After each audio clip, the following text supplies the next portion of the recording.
My name is Derek Beck. I'm the founder and CEO of Blue Summit Consulting Group.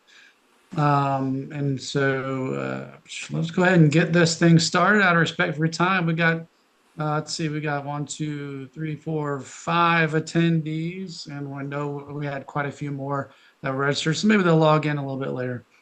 Um, First, I want to start with a little bit of housekeeping here. I want to show you guys something. Let me find the share screen button. At any point, you can go to our website. Our main website is bluesummitcg.com. But if you go to bluesummitacademy.com, that's our learning management system or training portal or whatever you want to call that, right? But this is where you can actually sign up for classes. And so you can kind of see our whole schedule. You can see them categorized by CAPM. We have some on-demand options. We teach PMI ACP, which is the Agile certification of the PMI. And of course, we have our PMP exam prep as well. Okay.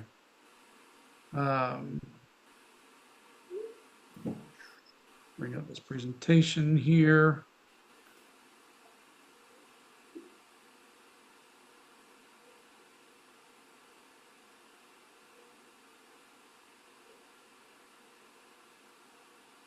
And kind of get this thing moving.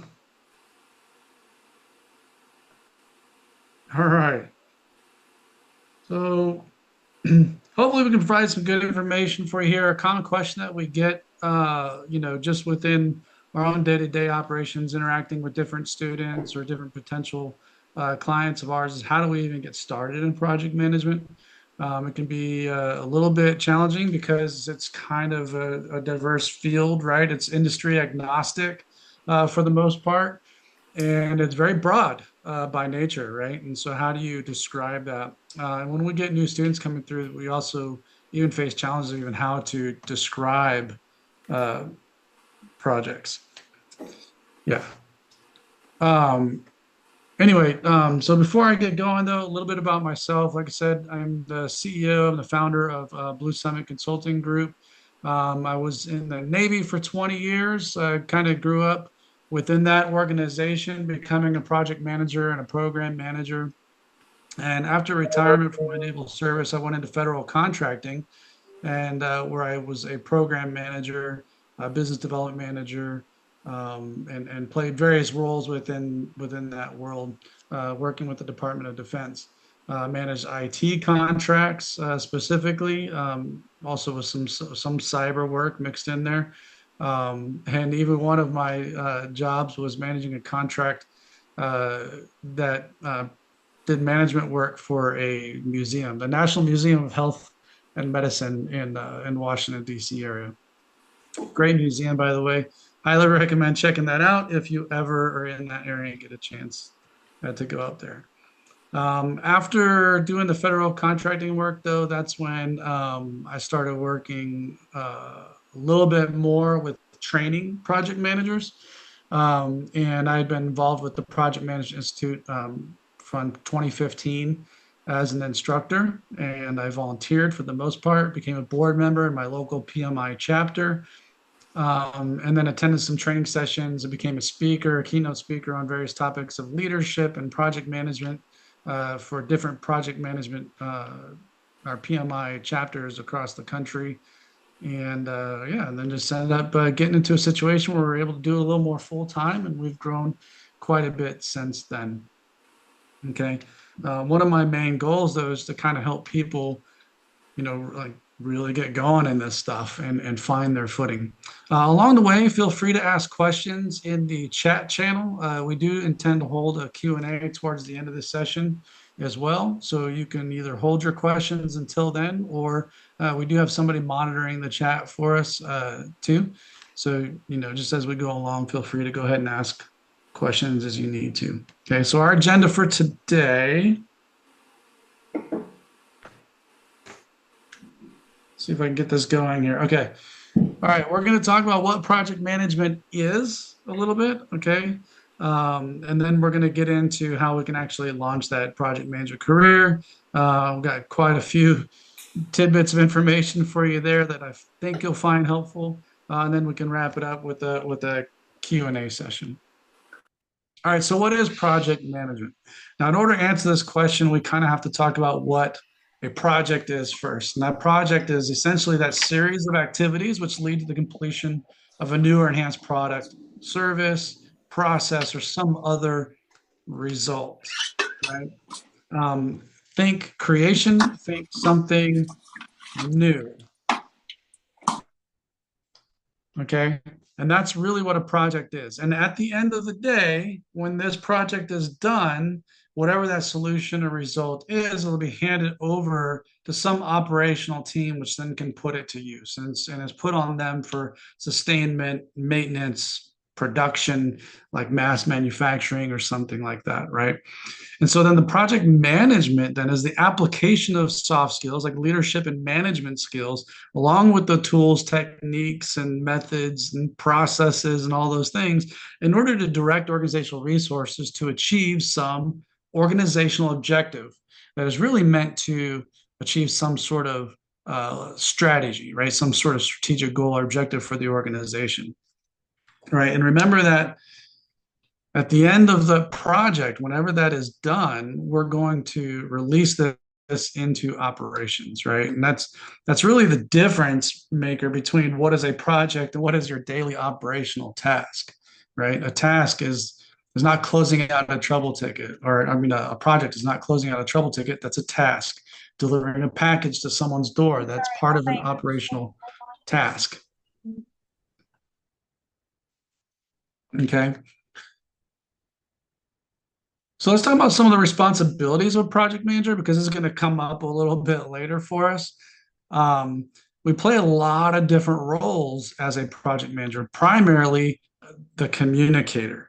Okay, the organization really looks to us as project managers to be the glue that holds all these different elements and different parts together.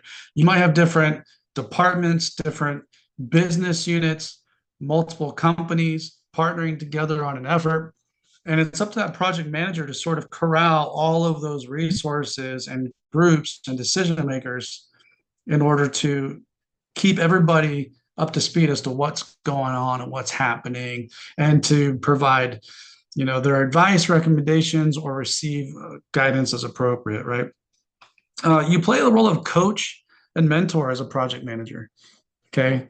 People are looking to you as the leader. And so oftentimes you're coaching them on, how to function within the project team. If you have technical expertise in the field that you're working in, you might be a senior analyst or a senior developer or something like that. And so you're kind of charged with coaching the other team members to improve their performance and work. And you might mentor them along the way, connect them with different resources, and show them, get them, maybe get other people positioned appropriately to be promoted and whatnot. And so, really, you're not just a leader delegating or issuing tasks to other people, but you're a mentor or a guide, hoping to develop their careers as well, and maybe bring other people into leadership positions or help them, improve their status within the organization. As a team leader, you could be more on a small team, 5, 6 people. You could be part of a massive team of hundreds of people, right? When we talk about team leader, we're talking about that small team leadership where you're actually guiding and directing day-to-day workflow. Business analyst, that is a separate position. Some project managers are lucky enough to have a business analyst that sort of sits right beside them and is kind of their right-hand person and identifying and managing scope tasks. But many times that responsibility falls squarely on the project manager. So not only are you expected to lead and develop people, communicate and coordinate across a diverse range of stakeholders, but you're also expected to have business analysis skills and to do some cost estimation and time estimation work.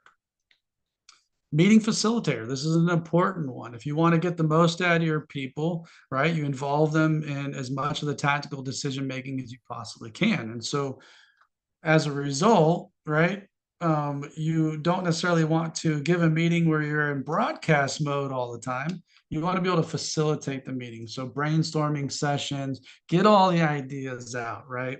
And so there's a specific set of skills involved in being able to facilitate a meeting like that. And so that is one of the roles that we play.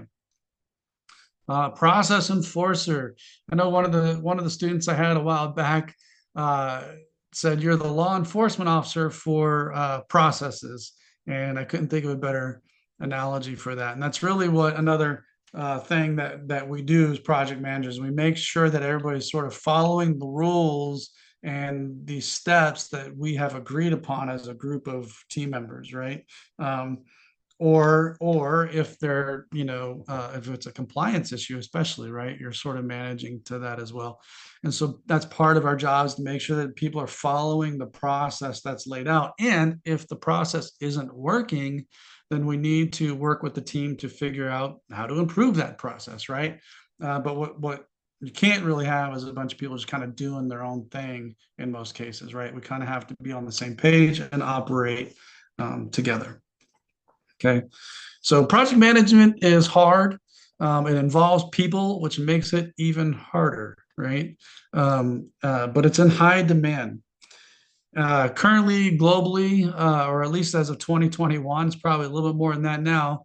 There were 16 million project managers, not all of them certified. Okay. Um, but according to PMI in their last report, which was presented to us in 2021, there is an estimated 41 million jobs needed to be able to handle the growth in projects across the world. And so that's a gap of 25 million jobs. You can kind of do the math and figure out what that's going to be annually to get there, right? But it's in high demand, and by now it may even be more than that. More and more governments are going to be investing in things like infrastructure, right? Technology is not going to stop its pace of improvement. Okay, so there's going to be people that need to be available to develop those things, and then we need people to actually manage those efforts, right? And that's the project management. Now, in the United States, the Bureau of Labor Statistics says that project management specialists or project management related jobs are the fastest growing in the United States. About 68,000 new jobs a year through 2030 is what's expected within the United States. So again, very high demand. And it does pay to get certified. We can talk about that again a little bit later too, but certified project managers do on average make quite a bit more in annual salaries than those who are not certified. And again, I'm going to touch on that here in a little bit. So I was trying to get through things so I can get to this point here, because this will probably take up the grand majority of our time. So now, how do we actually get started? Now that we've sort of laid out what project management is and what projects are and kind of what project managers do within that whole bundle, right? And sort of the demand behind it, and we know we want to do it. Now, how do we get started? The first thing that we want to say about it is we want to assess the interest and aptitude. Okay, so it sounds great that it pays a lot of money, but I'll tell you, it's hard. It's incredibly difficult. Okay, and so we have to go through a very careful self-assessment on this here. Otherwise, you can wind up spending quite a bit of money investing in yourself and in this process to get certified and get these jobs, and find out that it wasn't really for you. And I've had a few students go through training that at the end of it, they're like, wow, this is really fantastic training. But I think what I've learned is this isn't actually the job that interests me. And so I thought that was also very interesting when you hear that kind of feedback, right? But I'd say first and foremost, ask yourself, are you a people person?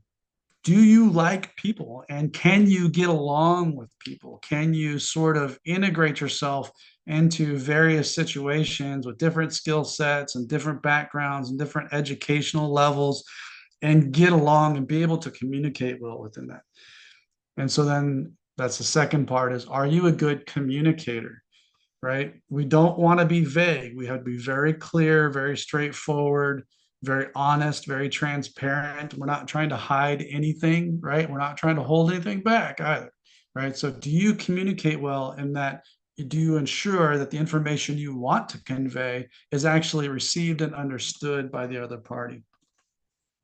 If not, that's something that you should probably work on. They say about 90% of a project manager's life is spent communicating. So, and that's pretty much our main job there. Okay, so are you able to manage your stress well? Can you stay calm under pressure? Because you're going to get caught in all kinds of directions, right? From people wanting things from you all the time. Everybody wants something from you now, today, and yesterday, right? Um, so can you handle that? And can you sort of triage that appropriately and not lose your cool? Um, Imagine being a pilot and running through the tube all the way to the back, freaking out. How do you expect the passengers to react, right? Well, you're the pilot in this situation. So remember, got to stay cool. Um, are you detail oriented? Can you conduct detailed analysis to make data driven decisions, which help you project potential outcomes or events in the future so you can actually do risk management? That's an important role for the project manager to sort of take stock of everything that's going on, take a look at all the data that you're receiving, right? And put it together in a situation to say, wait a second, I kind of see where this is headed, right? And now I can position myself, our teams, and our organization in a position that will, uh, give us the best chances at success. Can you receive constructive feedback? Can you listen to somebody who's trying to help you improve without going on the defensive? Okay. Can you listen to understand? And can you receive constructive feedback and really take an objective look at yourself to improve? Right. And that's an important skill set because oftentimes, we think we're doing the best job, but sometimes we're still not meeting those customers' needs or that managers, our bosses' needs, right? And so we need to be able to adjust as necessary. And can you give honest feedback to others? Okay, this is important because even if it's bad news, it's really important for project managers to be able to deliver that bad news tactfully and respectfully. Okay, and in enough advance time so that other people have time to respond to that. Okay, as they need to for them. Can you delegate? Can you trust others to get their work done? I see too many times where project managers don't do well because there's so much to get done, and then they find themselves they can't trust anybody else to get it done.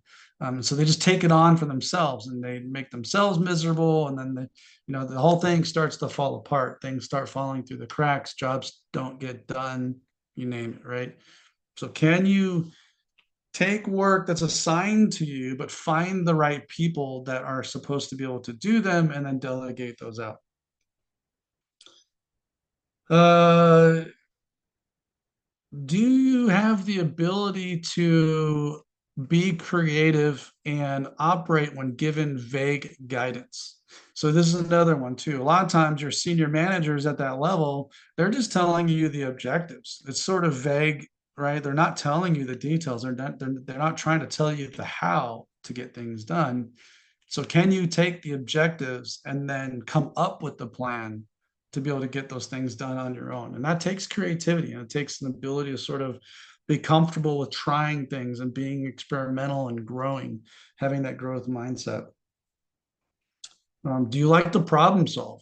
It's a big part of being a project manager is problem solving and helping people come to an answer. Okay. So even if it's just asking the right questions to somebody with the technical expertise to help them arrive at a final solution. Okay.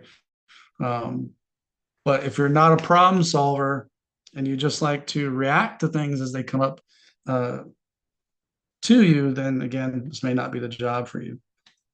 Are you willing are you willing to accept responsibility and take ownership of outcomes and tasks and resources that you may not have direct control over?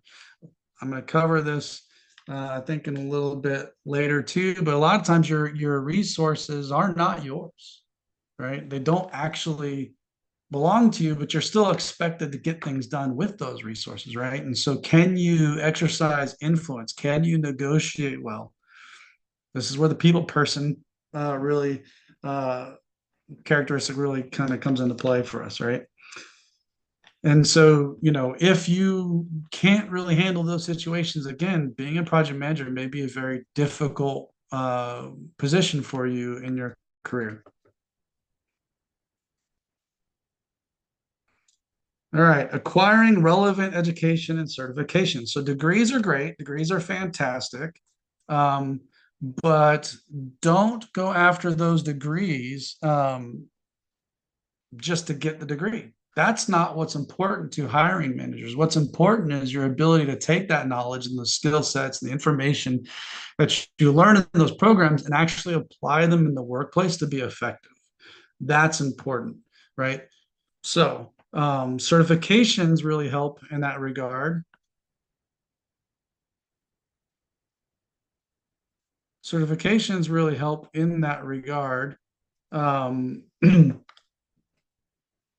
because it's more technical in nature and you have to take a test that sort of proves your knowledge on something, right? Whereas a degree doesn't really test that knowledge as far as relevant knowledge, right? But also getting certified in project management in particular um, does a couple of things for you and for employers and for your team in that it keeps you relevant because you have to constantly get new educational units. You have to take classes all the time. You have to participate in continuous learning environments to maintain those certifications. So it keeps you relevant, it keeps you growing, keeps you learning, and all that kind of stuff.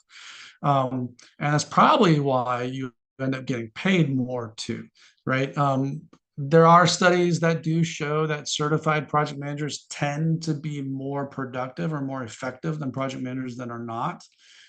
Okay, that's not always 100% across the board, but that is the trend. And again, you get paid more. Globally, the difference between a certified project manager and a not certified project manager is 33% more in annual salary. In the United States, it's even more. Certified project managers in the United States, on average, make 44% more in annual salary than the project managers who are not certified. And that's a pretty big jump, right? So all that kind of makes it a wise investment choice for us as individuals, right? To take these classes and take these tests and get those certifications behind us.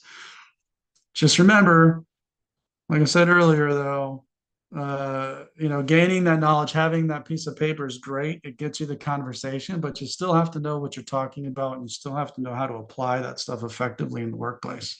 Okay. So you get those certifications. Maybe it's a CAPM, that's a certified associate in project management.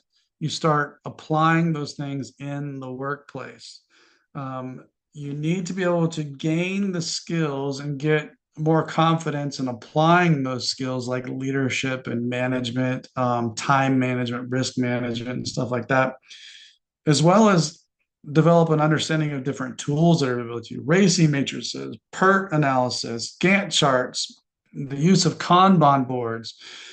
Different tools exist out there too from Microsoft, and you have Asana and Jira, and just a whole host of different platforms that exist. ClickUp, Monday.com. There's a bunch, right? And so the more you know and the more methodologies that you gain experience with and all that kind of stuff, the better off you're going to be. It's kind of like leadership too, where there's a lot of different leadership styles out there and they're appropriate for certain situations. The more you learn to apply those in the right situations, the better off you're actually going to be. Okay. Let's see here. All right, networking. This is really important for networking with other project professionals. Join your local PMI chapters if you're interested in project management. The more you can network with other project professionals, the better off you're going to be because you're going to be able to learn more. You're going to learn from their experiences. You're going to get involved in project management discussions. Okay. Um, You're going to learn the terminology. You're going to talk about that. You're going to practice telling your story. You're going to practice being able to communicate how you've been involved in projects, or maybe you've led projects.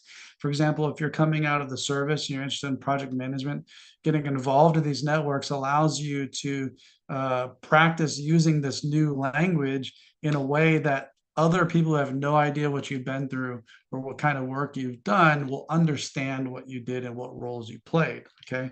So making that translation is really important. And so that helps. Networking also opens you up to new opportunities. People tend to buy from who they trust, right? So whether it's a customer, think about, your own day-to-day lives, whether it's a plumber or an electrician or, somebody doing yard work or anything, somebody working on your car, right? You're going to go typically with a company or somebody that you sort of trust. And so networking allows you to develop that trust and those relationships with people who are doing project management, who are probably hiring managers, right? And so you get to know them really well. They get to know you. The best piece of advice I can give about networking, though, it's really about solving problems. Identify those problems that people are trying to solve, and then that way you can actually speak to them. You can kind of assess whether or not you can provide the services or answers to those problems. Okay. And that's the important part about networking.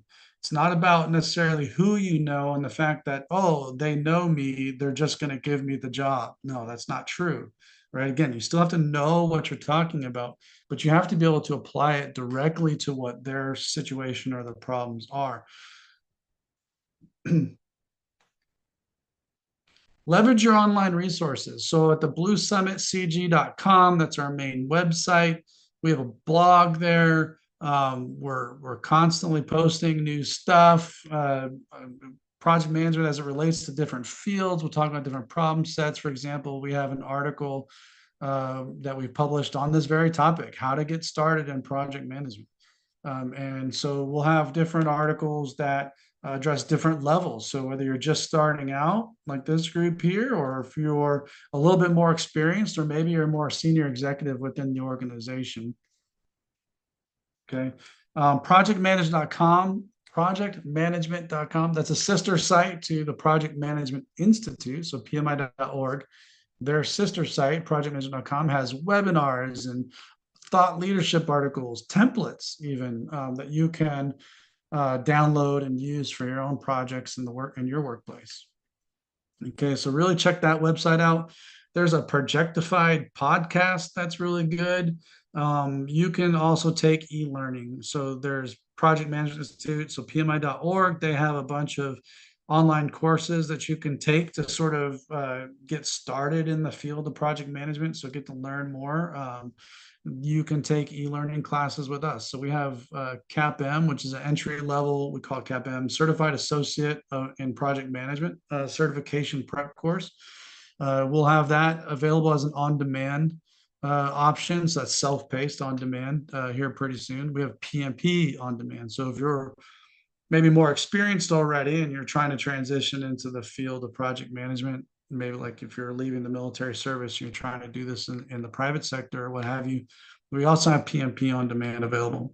And over the next year, we have a whole catalog of courses that we plan to be releasing at bluesummitacademy.com. One thing that's really important when it comes to projectmanage.com or this e-learning is the continuous learning aspect. Again, I'm going to touch on that a little bit later. But it's about staying relevant, stay up to speed with industry trends. That's super important. There's something that I always like to teach when I talk about leadership and call it the 6 Bs of being a great leader. And one of them is to be relevant. Okay. And you need that because that allows you to kind of peek around the corner and see what's coming up. And so you can jump on those new trends, like, for example, generative AI in project management. Stay up to speed with how that's being incorporated and how you might be able to use some of those technologies to help you improve your effectiveness and your efficiencies and your workflows in the workplace. Okay. Gaining that practical experience. There's a bunch of different ways to do that. You can apply for internships with organizations. For example, service members coming out of the military have skill bridge. You can do internships. If you're coming out of college, you can do internships. You can probably do them at any point in life, probably. But you can also volunteer for work. So churches often have projects, Boy Scouts, American Girl Scouts, you name it, right? Sports teams, whatever it is that interests you. There's usually something going on where they need some sort of person to lead an effort of some type. So, applying these skills to those events also helps a lot, right? Because it's about proficiency and being able to explain how you manage uh, various efforts. On the job training. So, one thing you could do within your organization is volunteer to take on projects for different portions of the business, right? Or anytime you see that opportunity, just volunteer for that and you can get on the job training there, right? Maybe you work with an organization that has a project management office or a PMO, right? Maybe there's something you can do in there. Go talk to them and find out what could you do within the organization to start working in that direction. Okay.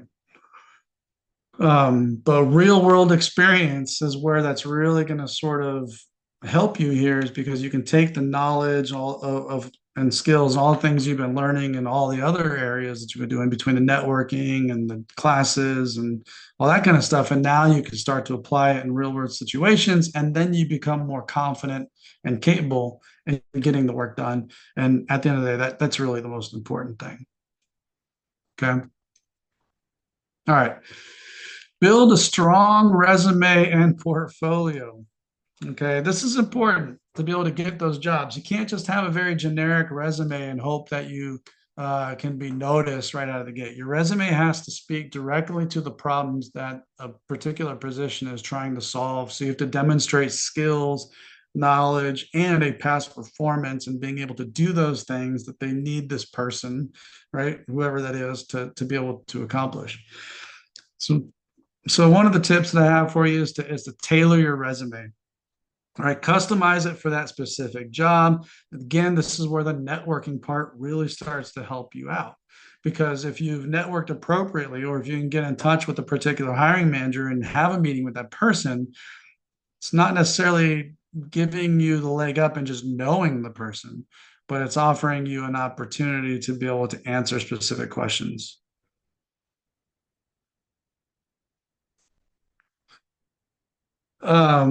Use a clean professional layout. So make it to where it's easy to read. As Depending on where you're trying to apply, for example, you're trying to apply for a job with the federal government. There are very specific requirements that have to be met before you can even be considered for a role. And so, if those requirements are education or clearances, security clearances, or certifications, make sure those are closer to the top, because that's what's important. Don't make that hiring manager or that HR manager try to skim through pages and pages and pages of this document to try and find what they need, right? They're looking for, do you meet the requirements first, then do you have the experience and skills that they need, right? That's the important piece. So make it clean, very professional in language. So make sure that you're editing it well. Make sure you're doing a spell check. This is going to be the single document that they're going to be able to judge you from until they meet you, right? And so what we need is something that can get through the scanners looking for keywords and stuff like that. And so one way you can help with that is start with a nice, strong summary of, your certifications, your education, and sort of why you think you're the best fit for that particular role that you're applying for. Focus on the achievements and not just the responsibilities. I know as a hiring manager, I wasn't, I was interested in that you held a job and had a responsibility, but I was more interested in what were the outcomes of those and what were you able to achieve in those roles. I'm trying to identify, are you kind of a change maker? Are you a hard charger? Were you able to get a group of people to do things, or did you kind of do all those things on your own? I kind of need to to know how you operated, right? And so focus on those achievements, not those the responsibilities or the positions that you held. Definitely include the relevant skills. Okay. If you're applying for a project management job, maybe all those sales skills weren't necessarily important in that, right? And so you can sort of save room by, if you held a sales position, talk about that in a little more general terms, or use that experience as an opportunity to highlight the leadership aspects of what you did and things that you accomplished in a leadership role or a capacity, right? Instead of the sales piece. Okay. Because as a project manager, you're not always just selling like a salesperson, right? However, again, sales skills are important though, because that means you can talk to people. So that becomes important. Show that progression, even if it's but I would also say though that if you seem stagnant or whatever, that's not always your fault too, right? And so but what we do want to see is that if there's multiple job positions on there, have you grown in your skill set? That can be very helpful. um, Keep it concise, again, with the proofreading, all that kind of stuff when doing portfolios, because I'm going to talk about this a little bit, and I think one of the next couple slides here. But if you ever have a portfolio, one thing that might be good when you're building out a resume and you're preparing for interviews is think about the projects that you led and really start putting together the information on those things, right? So you're going to pick your best work. You're going to tell a story, right? From start to finish in the different projects that you choose to share. You may be asked to show something that you've done. So maybe a product that you've made. So whether that's a slide presentation, some sort of chart or something that you've made, kind of pick those out potentially, right? All right.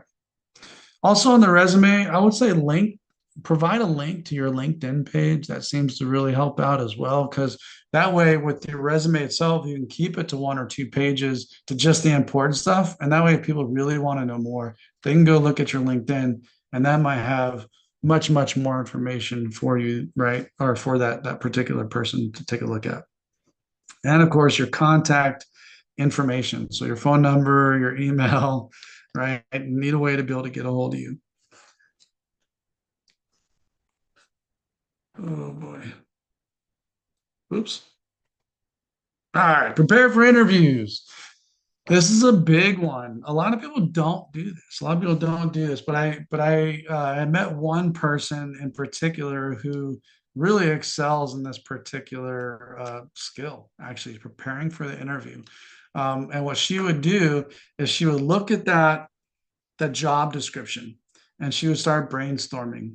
Say maybe she didn't know the hiring manager. She would just start brainstorming, use a little bit of empathy, put herself in the position of that potential hiring manager, and she would try to think of all the different ways that she could be asked questions that might reveal her ability to perform in that particular role. So she would hit it from all kinds of different angles. Okay. So some of the questions you can expect on a project management interview are things like, can you describe a project that you've managed from start to finish? It's very important to be able to communicate very clearly in a methodical manner, right? Your efforts from start to finish. You don't want to be bouncing around all over the place. So really think about that process from start to finish. And ideally, by this point, you've already taken training and you've gotten your certification. And so you've gotten trained on what that process is and what it should sound like. How do you prioritize tasks in the project? There's a lot of different ways to prioritize that task, right? And so what we want to know is, not everything is priority one. Not everything is an emergency. And so there's got to be a way to prioritize, and we could do that, by value, by deadline. There's a lot of different ways to do that, right? And so there's no necessarily right or wrong answer, but that hiring manager wants to get a feel that for that how to do that, right, in different situations. Methodologies. They might ask you what methodologies you have experience with. And there's a, bajillion different methodologies and frameworks for project management that exist out there. And the more you know, the better off you're going to be, because as you get more proficient in the role of project manager, you'll be able to customize your approaches by taking the best bits and parts of each different thing. Leadership questions. They're going to want to know, how are you able to motivate and inspire team members? Um, how do you ensure that the team meets deadlines? Right? Do you meet with them often enough? Are you a good communicator? How do you handle communication within your project teams? Right? They'll ask about problem solving and how do you look at data to solve project problems, and how do you rescue failing projects and things like that. How do you identify if a project is failing? What are some of those key things that you would look for to identify if a project isn't performing very well? Okay. Again, these are going to be all questions that I know me as a hiring manager is going to want to ask in order to get a feel for do you know how to approach the problem sets that we have, right? And again, just because you've done something some way in the past, it may not be the way we do it, and that's fine, right? Or however that hiring manager wants it, and that's fine too, right? But they're looking for capacity to learn and improve and all that kind of stuff. Okay. Um, how do you handle deadlines? How do you handle stress? Those things I mentioned before. And you may be given scenario-based questions. I've been given scenario-based questions before myself. How do you handle a very specific situation? And they may have certain problems that exist in an organization, or not necessarily problems, right? But events that happen on a regular basis, where you may be in an environment that's really tricky to navigate. And so it might bring up a lot of opportunities for potential conflict or whatever, things to go kind of wrong from a relationship perspective, right? And so you may be given scenario-based questions to see if you have the knowledge and the skill set to be able to navigate complex organizations. Okay, so just think about the different ways that you can be asked about how you might manage projects, and kind of make your own questions. How would you interview for that position? Chances are, if you're asking those questions, they're probably going to come up for you as well. And then you sort of marry that up with the job description. Okay. And last but not least, here we have continuing your learning and your growing. One of the things that PMI has found in their studies, a couple of things that I'll point out here, is you can have all the tools, you can have all the charts and AI that you want. If you're not a good, strong leader, and you're not good on the people part of managing a project, you're still probably not going to get the desired results from that effort. Okay. So really focus on those soft skills, develop your leadership skills, um, and working with people.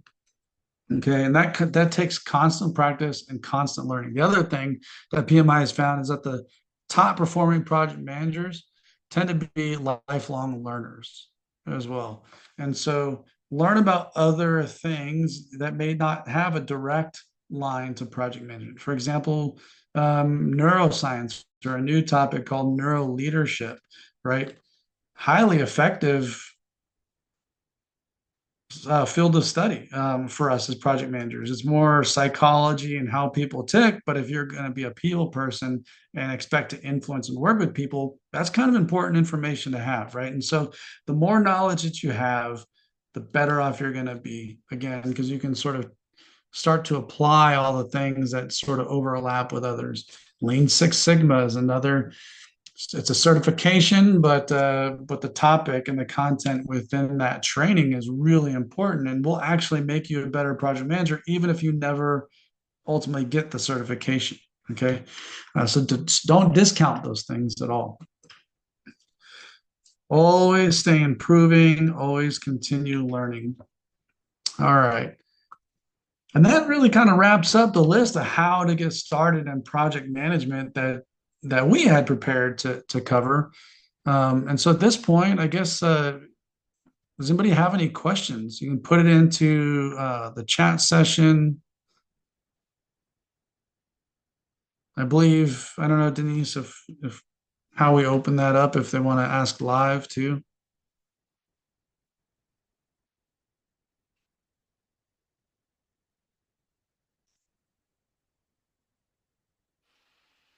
They can write it in the Q&A or raise their hand. Okay. Does anybody know how to do that? Okay, we got John Lester raising his hand. Oh, I guess I can do it. I'm gonna allow you to talk, John. There we go. John, you should be able to speak if you like. Hi, Derek. First, thank you so much for offering this presentation. Just a quick question. Where would I begin to, I guess, how would I begin preparing for the PMP exam? Uh, how to begin preparing for a PMP exam? Yeah. So first, and let me know if I'm off track here, if I'm not answering your question. But what I would say first and foremost is do an assessment on whether or not you are eligible for the exam. That's where I would start. Go to PMI's website, take a look at those requirements. For example, if you have a bachelor's degree or higher, you need 3 years of project management experience. You need to be able to take training, preferably with an authorized training partner like Blue Summit, in order to prepare for that exam, right? An exam prep course is what I'm getting at. So first and foremost, I would say start with identifying, whether or not you're eligible. Um, yeah, I don't know, John, was that kind of what you were looking for, or? Yeah, thank you very much. Okay. We have a question from the Q&A. Derek, can you explain the difference between regular management, project management, and leadership? Yeah, yeah. So I see regular management, project management, and leadership. So that's a good difference. So project management and management of things, right, is not super different in the fact that management itself is let's see what came up here. Oh, I see. I can actually see the Q&A section myself. That's which is good. That's helpful for me. All right. So can you explain the difference between regular management? The management is management, right? I mean, you're going to be managing data and all that kind of stuff. But operations management or your general day-to-day management is different because you're managing tasks that constantly come in, new tasks. Nothing ever ends, right? It's just the same stuff, right? Or just even if it's just new stuff, it's just coming every single day. You're not necessarily working towards a very specific end. And so managing, there is no life cycle necessarily involved in that, right? And so project management, well, let me back up a second. So regular management, you also probably have resources that you have direct control over. You have your own budget, probably. You have your own human resources that are assigned to you physically in the workplace, right? You have your own facilities and desks and workstations that are assigned to you to control in its entirety, right? And so general management takes a little bit different skill set. And so your cadence is going to be a little bit different. The way you manage workflow is going to be a little bit different.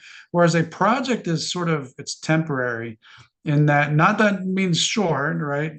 Because you have projects like the construction of a nuclear power plant could take decades, okay? And even within that project, you have multiple lines of effort, different projects to get to that end result. And so project management involves managing a life cycle and also coordinating resources that don't necessarily belong to you directly. And so it kind of requires a little bit of a different approach. I don't really know if it's necessarily a different skill, right, on the management side of things or on leadership of people things. But you definitely have to come with a different approach to things because you have very tight deadlines to get things done. And you have quality constraints and a lot of other constraints that you have to work with. And again, you're managing typically resources with groups of people that it's more of an influence type role, right? And that takes on a bunch of different skill sets. And then leadership, I would say, is different from management, right? One of the best comparisons between leadership and management that I've ever seen so far, I think, is that the leadership management is helping people deal with complexity. And so management is creating systems of work and workflow to sort of reduce complexity so people don't have enough delays. And then leadership is helping people cope with change, right? And so you need to be able to communicate and guide and inspire and direct. And then I see another one says, how do I choose which certification will be best for me? So in project management, you have, um, in project management, what you have the certified associate in project management. That's the entry level one. So there's no experience. At the end of the day, that's what it comes down to. What is your level of experience? And so if you have no experience, you're going to want to go with the CAPM, the certified associate in project management. If you have some project management experience, take a look at the PMP, because that's a higher level certification. It's a little bit more in demand and looked at, right, as a more senior level certification, but it requires 5 years of experience if you don't have a bachelor's degree. If you have a bachelor's degree or higher, you need 3 years of experience. So it really comes down to your level of experience with project management demonstrated that you could, use to justify sitting for the exam. So if you don't rate PMP, CAPM is a really good certification to get. If you're looking at a more of an agile organization that is looking more for a scrum master or somebody that has more direct knowledge of agile processes and techniques and tools, then take a look at ACP. It requires just 8 months of project management experience, but I don't think it necessarily requires leadership in project management, right? And then I think 12 months worth of agile experience. Okay. And if you have a PMP certification, that will handle all of your project management experience for that certification. Now, that is going to change. It is going to get a little bit harder for ACP. They're going to require more experience. But look at PMI to have more entry level certification, I would say, for Agile as well, in the next year or so. I hope that answers your question.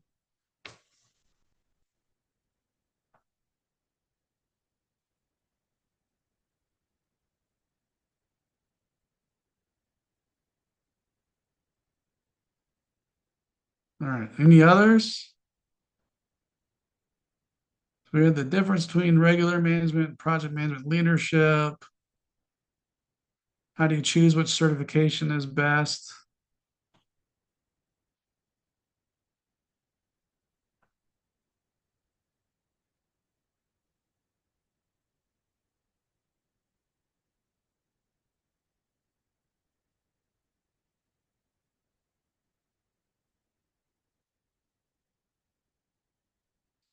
Well, hopefully this webinar or this presentation was helpful for you. And if you have any questions, feel free to launch them our way.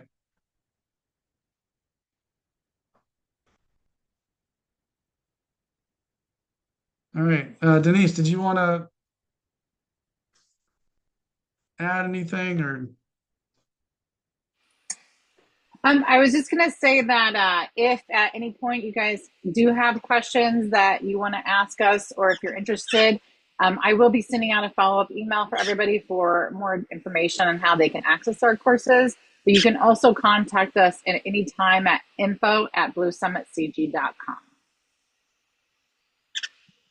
And just as a reminder, then take a look at our bluesummitacademy.com. We have a bunch of different offerings there, and this will continue to grow, especially in the self-paced e-learning portion with some smaller courses and smaller duration.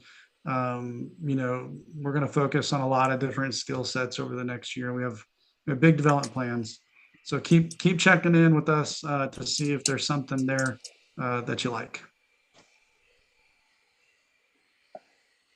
Okay, I guess with that, then, if we don't have any other questions, then I'll go ahead and wrap this up. And we look to hear from you guys soon. We'll do some other webinars. Actually, I think, Denise, we have another webinar coming up in December where we'll be discussing artificial intelligence, generative AI, and project management. and sort of how to leverage those technologies to improve your workflows in this field. So stay tuned for that. Please sign up for that. We got it coming up in December.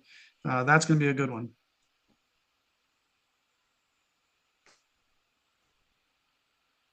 All right, y'all. I will stay logged on until I'm the last one here. What's that?